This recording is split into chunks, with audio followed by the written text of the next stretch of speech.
The formula here you can see is 10x squared times y minus 5x squared minus 4y squared minus x to the fourth minus 2y to the fourth. I can enter this just like ordinary functions in Mathematica. And when you first do it, you've got to use underscores.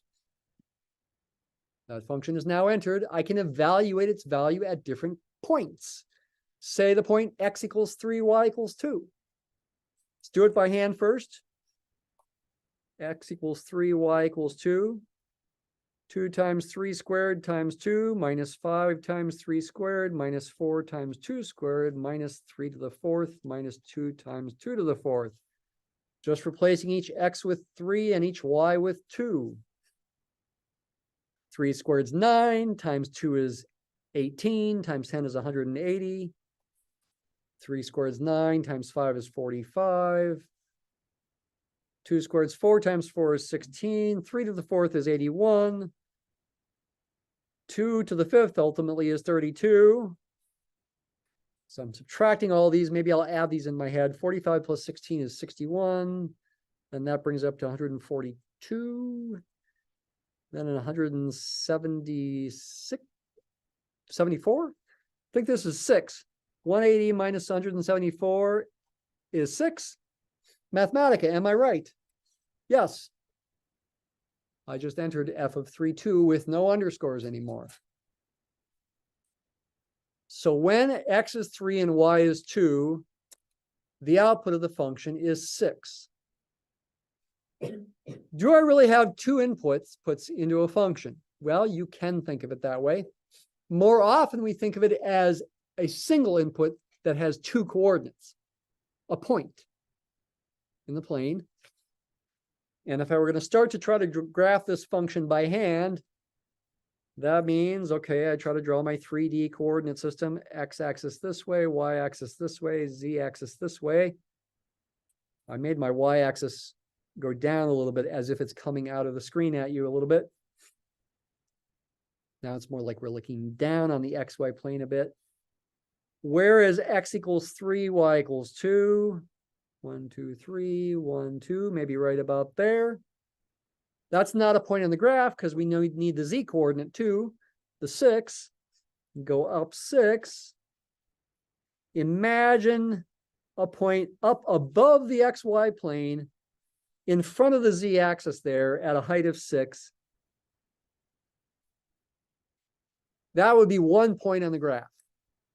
Now do that for all points in the plane. Ha, ha, ha. We'll get some surface that it's best to leave to technology to draw.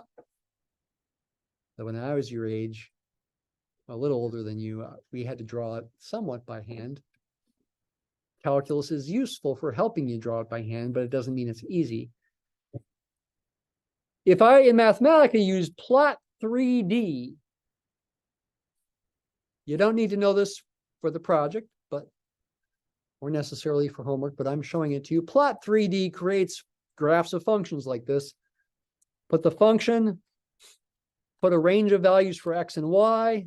I'll go 4 to 4, like this inside the curly braces. That's syntax that's going to create a basic plot. There it is. It's a surface. I do see that as x and y go further away from the origin, like out to -4 and 4, the function outputs are going down pretty rapidly. You see a -1,000 there. Might be more informative to restrict the plot range in the z direction, like this, maybe to, I don't know, -20 to 20. Then we can see what the top looks like a little bit better. Maybe allow it to go down a little further, maybe -100 to 20. Okay, so we're seeing what the top of the graph looks like a little bit better. And I am seeing some bumps and some valleys possibly here. Oops, I don't know why it made it so much bigger there. Maybe like little mountaintops over here and here and in here, and little valleys perhaps in here somewhat, maybe, maybe not. How do I relate this to Implicit differentiation, that's my goal. Remember, I can cut, like I mentioned briefly last time, this surface with horizontal planes at different constant values of z. Oh, how about a horizontal plane at the output of the function when x is 3 and y is 2? How about it at 6? I get two eyes, it looks like. They're kind of rough looking. It's actually, those intersections are actually smooth curves. It's not maybe plotting enough points to make it look smooth. I could add something like plot points in here. I think we'll plot more points. Takes a little while to render, but it does look smoother now. These little oval shapes kind of look like beady eyes, are curves of intersection of this plane with the surface. They are level curves of this function. Contour map plot can plot level curves. There are some of them. There's your beady eyes there. Kind of looks like an alien. I could try adding more contours in here. Like 100 of them. Oh, the beady eyes went away. Maybe I should add specific contours in here for the specific outputs. Oh, like -10, -8, -6, -4, -2, 0, 2, 4, 6, 8. These curves are level curves. They are curves along which the output of this function is constant, z value constant. It's like I'm slicing that surface with different horizontal planes. The one we're interested in is when the output is 6. You probably can barely see that, but that's a little 6 there right next to my cursor. That's one of the beady eyes we were looking at in the other picture. Another one where the output is 6 is this one here, I believe. Yeah, a little hard to see the number 6 there, but there is a 6 there. There's another one of them. Those are ovals. They're not graphs of functions. They don't pass the vertical line test, do they? With one of these ovals, any vertical line is going to go through them more than once, except for right on the boundaries there on the left and right side. Vertical line through the middle goes through more than once. They're not graphs of functions. So how does the computer make them if they're not ordinary graphs? Implicit differentiation and some more advanced ideas is one way it's done. What is the set of points where this function equals 6? Set z equal to 6. In other words, f of xy equal to 6, which is equivalent by the formula for f to saying 10x squared y minus 5x squared minus 4y squared minus x to the fourth minus 2y to the fourth equals 6. I'm interested in knowing what the graph of this looks like. I already know because I had Mathematica do it. But what if I didn't have Mathematica or some other program? Could I try to figure out what the graph of this equation looks like? I mean, one way to try to do it would be to solve for y as a function of x. But guess what? That's really, really, really, really, really, really difficult. Got a y to the fourth there. Y squared there, y there. How in the world can you possibly solve this for y as a function of x? Can Mathematica even do it? I do believe Mathematica can do it, but I bet it's an unbelievably crazy looking answer. You ready? So now I'm using solve to see if I can solve for y as a function of x here. Let's see what happens. Oh, it says empty set. Okay, that's not right. Is that because I wonder if why is x black there? X has got something stored in it. Okay, I got to clear x. It's not that way in the contour plot or the plot 3D, but happening that way with salt.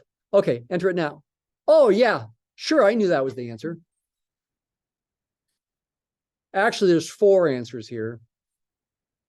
Yeah, you would never want to do that by hand. Mathematica can do it. We're happy. But I don't think I even want to look at that anymore. So what do? I do know again, I know that 2, 3 is on the graph. Or no, excuse me, 3, 2. 3, 2 is on the graph. Right? Because I evaluated this function at x equals 3 and y equals 2, and I got 6. That's 1 point on the graph. That's not nothing. That's something. One of infinitely many points. Can I find other points? Probably not exactly, but I can estimate them. And oftentimes estimation is good enough for computer graphics. How? How can I estimate some other points? Where is 3, 2 in this picture? Where is 3, 2 in this picture? Let me get rid of the frame and add in axes to see better. Frame, arrow false, axes, arrow true. X is 3, y is 2 is right about there. Oh, wow, it looks like maybe the graph has a vertical tangent there. Maybe. Wow, that would be very amazing if that happens. It's a very steep tangent line near that point. Possibly infinite slope. I don't know. Let's see what happens. How? Differentiate this with respect to x. Wait, you kidding me? When there's y's in there? Yes. Treat y as a function of x in your imagination. You know, just 3 minutes ago, we had Mathematica find formulas that were possible formulas for y as a function of x. We don't want to use those formulas. We just want to imagine there's a formula. I'm serious. One way to do that is to actually replace all these y's with f of x's. Let me do it that way first. That's not the traditional way it's done, though. I could assume y equals f of x near the given point. That assumption could be wrong. In fact, it would be wrong if the tangent happens to be vertical at that point, because then it wouldn't pass the vertical line test near that point. But I don't know for sure, but let's just assume it is. If that's true, replace all these y's with f of x. Write this equation as 10x squared times y, but y is f of x, minus 5x squared minus 4y squared, but y is f of x, minus x to the 4th minus 2y to the 4th, but y is f of x,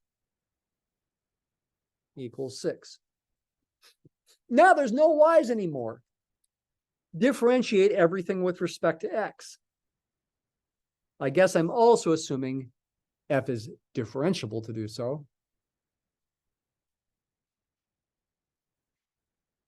And differentiable.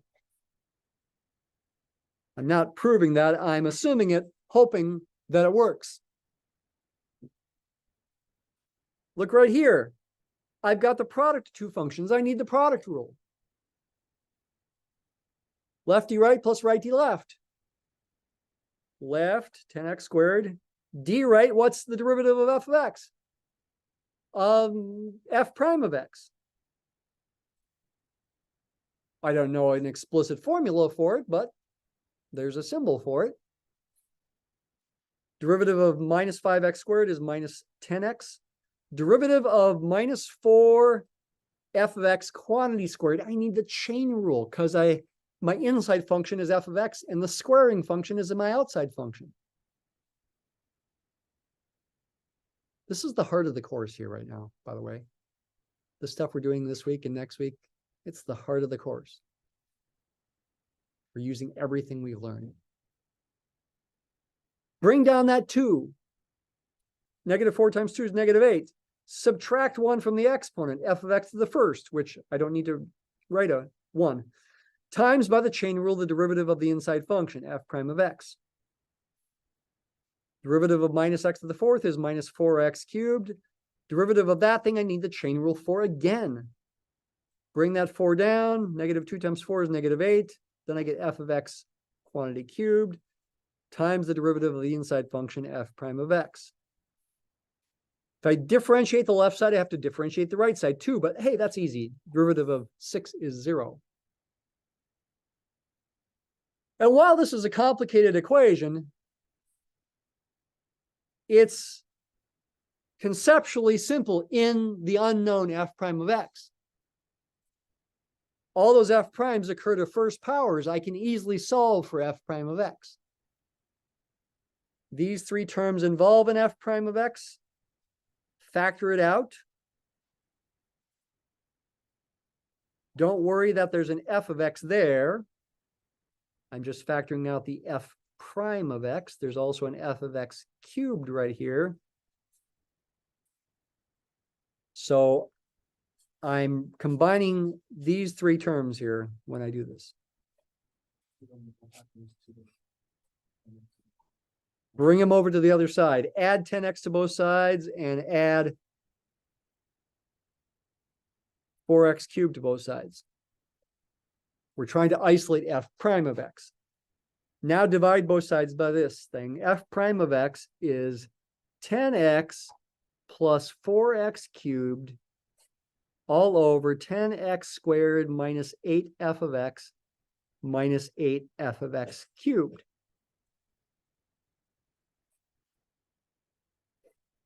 That is a formula for f prime of x in terms of f of x. I don't know what f of x is, so I can't simplify this anymore. Just leave it as it is.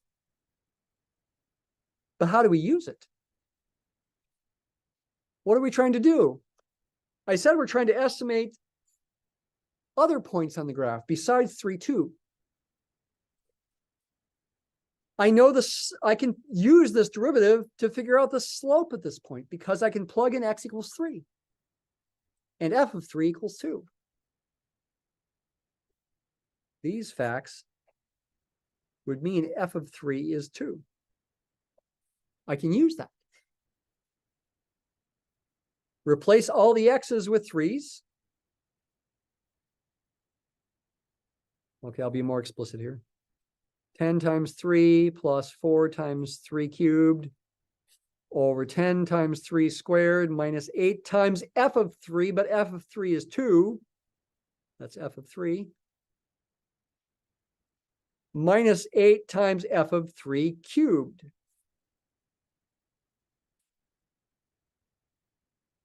I'm replacing all the x's with 3's, which means I'm replacing the f of 3's also with 2's.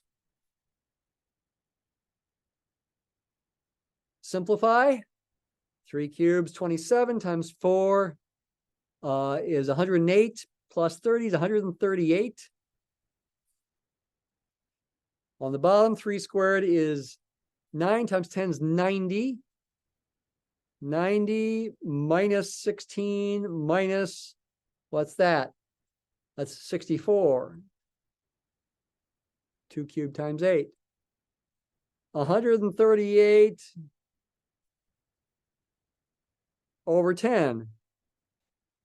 It is defined. It's not infinity here. We're not dividing by 0. 13.8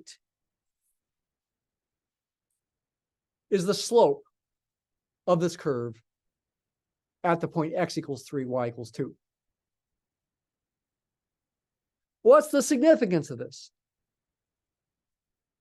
Now use linear approximation to, for example, estimate another point on the curve. And since the slope is so large, I probably don't want to go too far.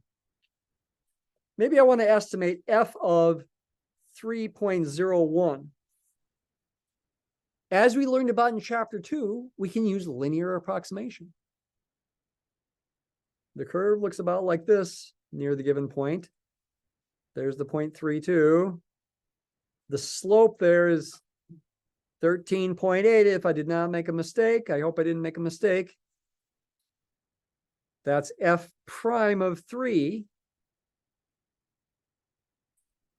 This is approximated by f of 3 plus the rate of change, the derivative f prime of 3 times the change in x, 3.01 minus 3. You've done this before.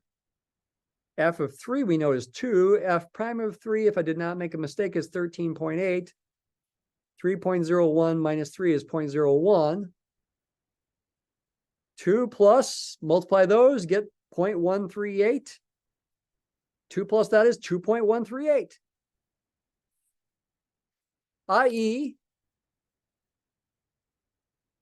3.01 comma 2.13 is approximately on the curve if I did not make a mistake.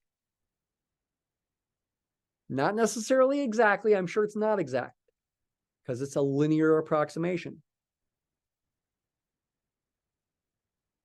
Oh, I shouldn't have used the letter f for the function, should I have? Because now I'm using f for two different things. Okay, my original f is this function of two variables. My other f was the graph near this point. I probably should have called the function something different, like g, because they are different functions, in case you were wondering. Too late now. Is there a way to confirm that this is right?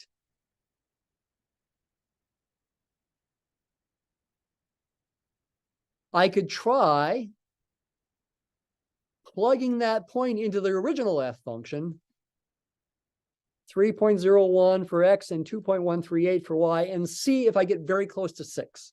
Hopefully I do. Won't be exactly 6. Okay. Farther off than I was hoping. Let's see. Did I really do it right, though? I'm going to have Mathematica check it for me in kind of a fancy way. Okay, here's a quick way of checking if I'm right or not. Don't worry about how all this works. Oh, I got the wrong slope. I made a mistake somewhere. 13.8 is incorrect. I forgot to finish the product rule. When I differentiated, I forgot about the product rule. I said it. I said lefty right plus righty left. My mistake is right here. There's lefty right, but I forgot righty left in differentiating this.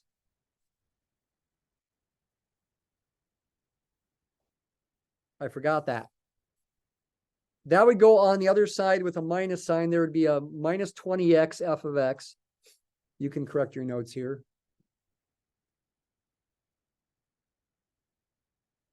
Right there, there'd also be a minus 20x f of x here. And a minus 20 times 3 times 2. Right there, which is minus what, 120?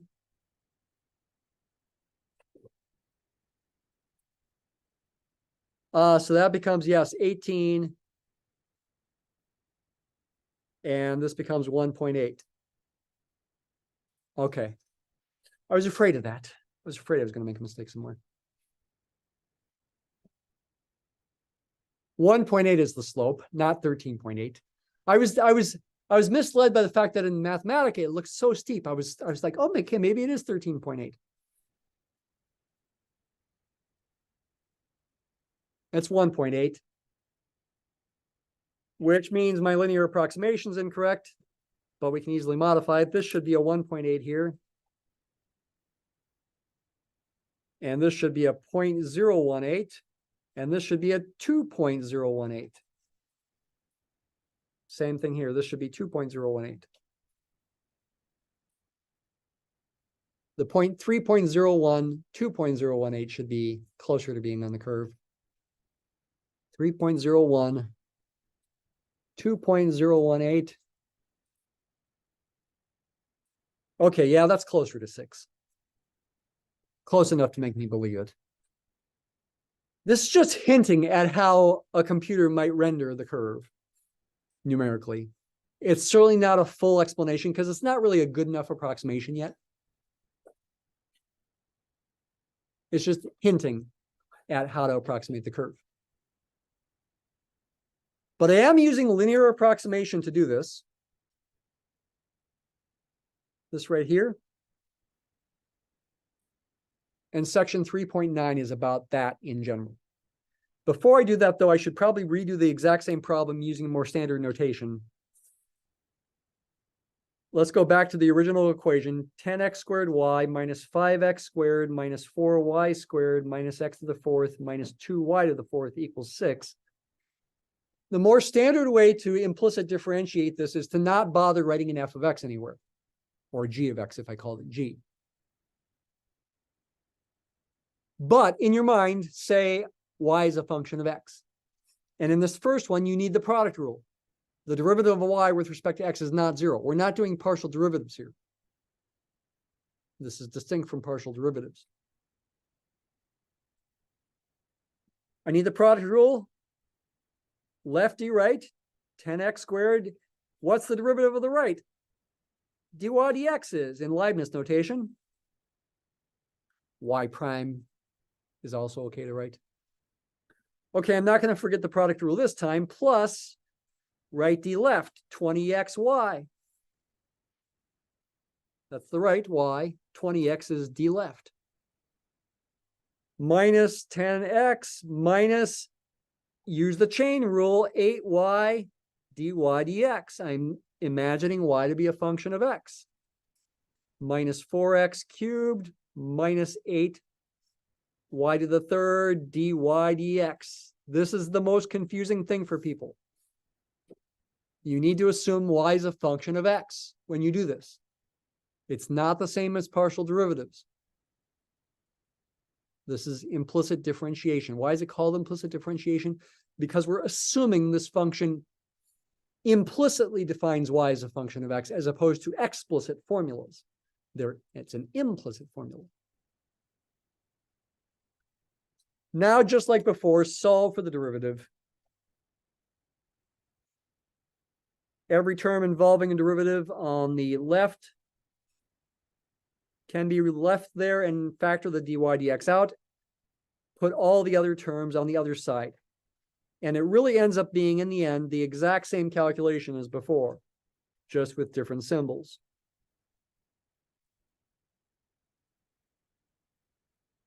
And now, I mean, this is kind of nice. When you evaluate this at x equals 3 and y equals 2, you don't have to think about the f of x that we had in there before. You get your 30, you get your 108, and your minus, what? Your minus 120. Wait, did I do that right? No, not 108. No, it is 108. Oh, it's 10x squared. No, what am I doing wrong? Is this turning out? Okay, no, this is correct. Never mind. Got myself messed up. Over 90 minus 16 minus 64. Get the same answer as before. 18 over 10, which is 1.8. By the way, there are also problems, and you'll see examples of this, both in the reading and on the problem-solving video, that you can use such equations to figure out where the slope is 0 along a curve. That would be where the top is 0, and maybe where the slope is infinite, where the bottom is 0. But you want it to be along the curve. So if you were looking for where the slope is 0, you'd want this to be 0, but you'd also want the original. You'd want to make sure that the point you're talking about in question also satisfies this equation. That would be a very complicated system of equations to solve. The problems you would have are easier. There's a good example in the book.